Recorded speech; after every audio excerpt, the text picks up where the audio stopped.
So today is a very special Christmas Storytime edition BBC. So gather around and you can look at the pictures on the screen. After my grandmother died about 2 years ago, I reread a children's book that she had written. And it was after spending many years learning about values like altruism and generosity and contentment and the damaging effects of the afflictions. And it really struck me in a new way. It had so much deeper meaning that when I read it as a child, I didn't think much about it. But when I read it after studying the Dharma, it became very meaningful. And it really echoed the values that I'm trying to cultivate and the afflictions that I want to abandon. And after that, I had this growing wish to share it with a wider audience. It's currently out of print, and I don't know how far it went, but I wanted to use this time to share it because I think it's really quite meaningful if we apply these topics to our own mind and our own experience. So enjoy. Have a Knot for Christmas and Always by Catherine Silliman Fontaine, MD. Once upon a time, not so long ago, there existed a vast land of ice and snow. The people who lived there called themselves Knots. They were poor but possessed the kindest of thoughts. Now Knotland was not near your land nor my land, but a stone throws away from a warm land called Haveland. The two were divided by a long stony wall, built by Have ancestors whom none could recall. The Have lives on one side, the Knots on the other, and they never associated one with the other. But this wasn't the fault of the Knots, if you please. The Haves locked them out, and they kept all the keys. The Haves' hills stayed green all year, so they say, except for fall, when they colored and green the next day. They bypassed the winter, and though this may sound like fiction, Haveland was warmed by solar transfixion. The Haves and their knowledge had accomplished it all. They had harnessed that fiery heavenly ball, and tethered with chains and an anchor of gold, the sun shone all day while the poor Knots were cold. But it shone all day long and it shone all night too. Now you and I know that that wouldn't do. So they constructed a curtain, opaque and handmade, and come every evening they pulled down the shade. The Haves had big houses and the best of schools. They had museums and playgrounds with swimming pools. Everyone swam, it was warm all year round. The greatest of luxuries were there to be found. But the most spectacular of all of the sights were the diamonds on top of all the streetlights. Rejects, of course, but they did serve the purpose of storing up light from that giant solar surface. And come every evening when the shade was pulled down, the streets were aglow all over the town. For each need that was needed, a surplus abounded. Instead of one car, they left many uncounted. They threw out their new things before they were old, and their trash piles all glittered with silver and gold. And although they had money piled high to the door, they stayed up all night thinking of how to make more. With mechanical men to do chores their way, each day was their own for golf, sailing, or play. They had so much, there was no need for sharing. They were bored and unhappy and not very caring. Oh yes, they had robbers, at least once it was said, but the Haves had a fierce squad of robots to dread. Robots without hearts, Just cold steel and action could ward off the smallest to largest infraction. But this was the scene that prevailed, while back in poor Notland, the poor infants wailed. Notland was cold and quite dark, as you know. Just a small bit of moonlight glowed on the snow. Their homes were a mixture. They reflected misfortune. There were igloos and shacks of the smallest proportion. The trees were spindly. There was little fruit or wood, but the poor knots existed as well as they could. But despite all the sadness and greatest misfortune, the knots had their faith, which was out of proportion. They were loving and kind. They shared what they could and did what every good neighbor should. Now Christmas was coming, and the knots had a plan of service and worship which involved every man. Though lacking in ornaments and other devices, they carved a large tree of snow and of ices.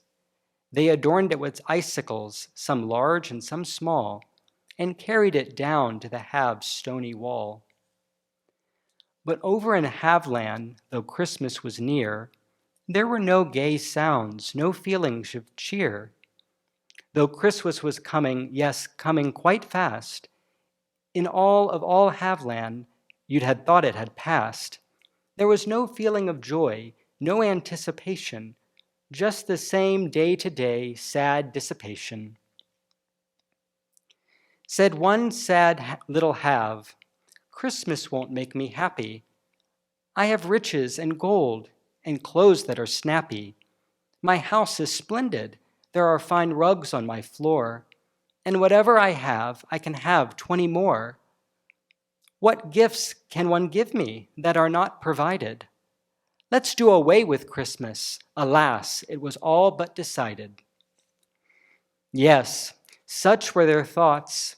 What I say is quite true. When a large flying saucer appeared from the blue. The occupants 3 were tall, handsome, and more, and not like anyone they had ever seen before. They called themselves wise men, and as you might have guessed, but none of the Haves were the least bit impressed. For although they were wise, regal, and tall, if you were not a Have, you were nothing at all. The wise man didn't mind. Their mission was set.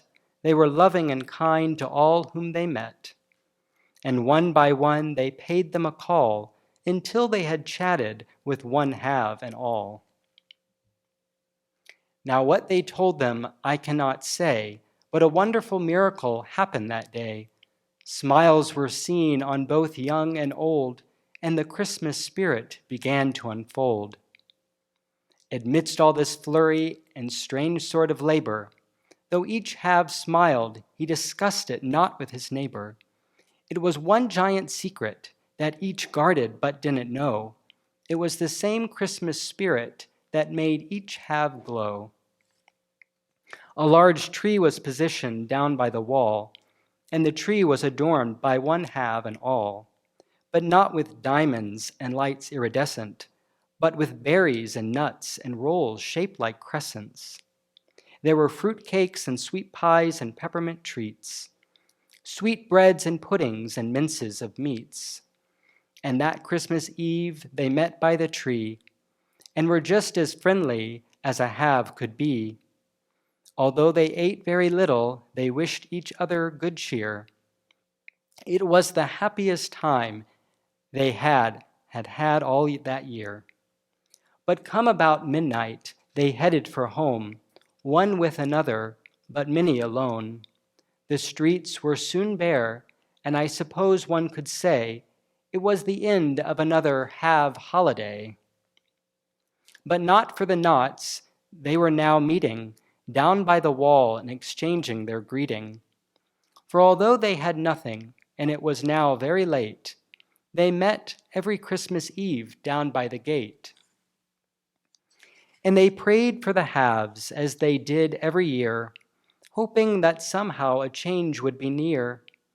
And while they were praying, a large star shone on high. It shone all through Notland and lit up the sky. It flowed through the gate, passing over them all, revealing strange shadows on the half side of the wall. And each shadow moved, slowly bent by a sack of clothes, toys, and food he had slung on his back. And soon it was known the great secret was out.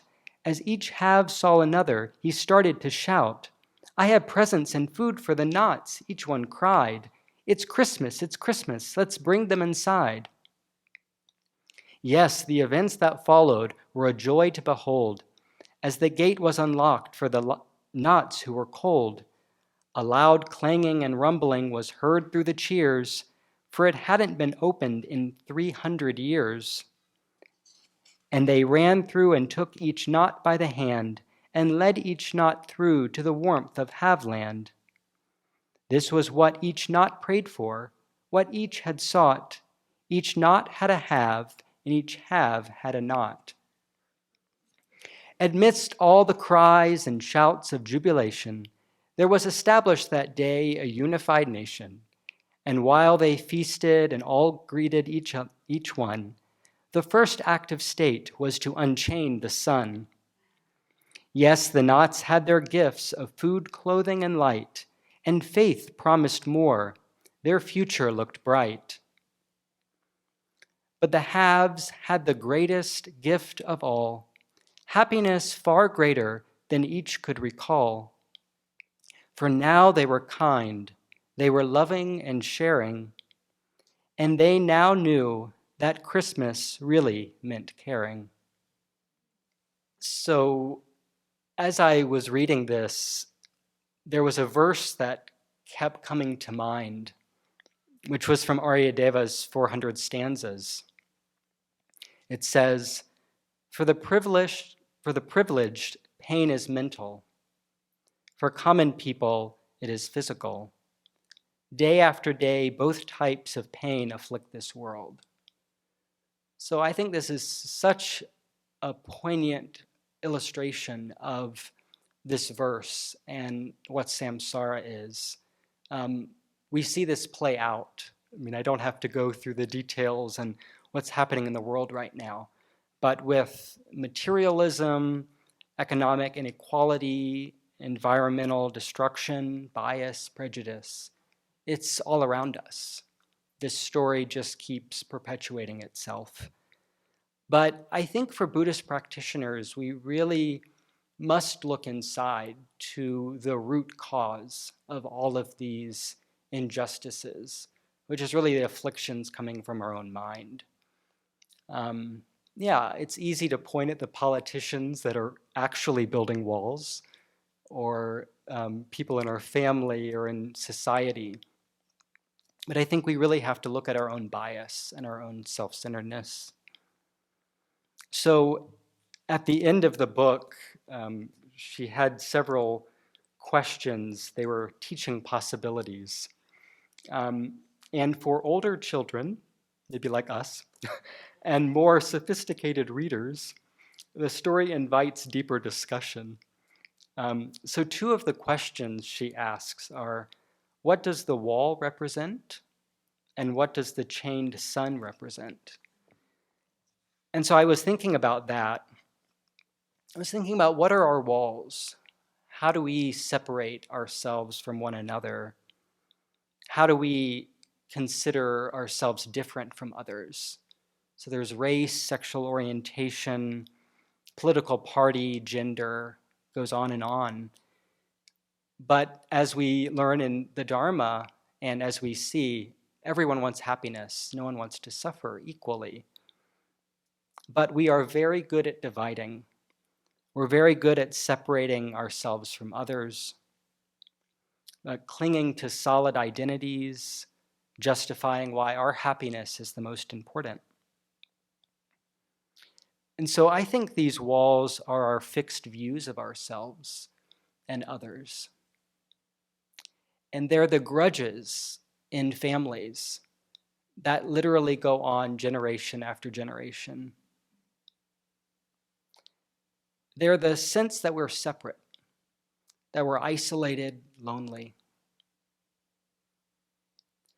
And what is the chained sun? It's the resources that we use more than our share of. It's the self-centeredness that makes us think that getting what we want for ourselves is the only way to approach the limited resources we have in this world. It's using things at the expense of others' well-being. It's our greed, our miserliness. It's thinking we're most important, and it's a lack of consideration for others. So the last verse talks about the greatest gift of all, and happiness far greater than each could recall. And this is for sure caring for others. This is what we're trying to develop. And countless Buddhist masters have advocated for this practice of caring for others. And our teachers urge us to let go of our self-centered attitude. So may this story really remind us of all of the harm done by our narrow self-focus and only our own happiness. And by really recognizing the benefits that come to both ourselves and others, both now and in the future, may we use this holiday season and every day, as the book says, always, to really increase our love, compassion, and altruism, knowing that practicing this path is the most effective way to cherish others.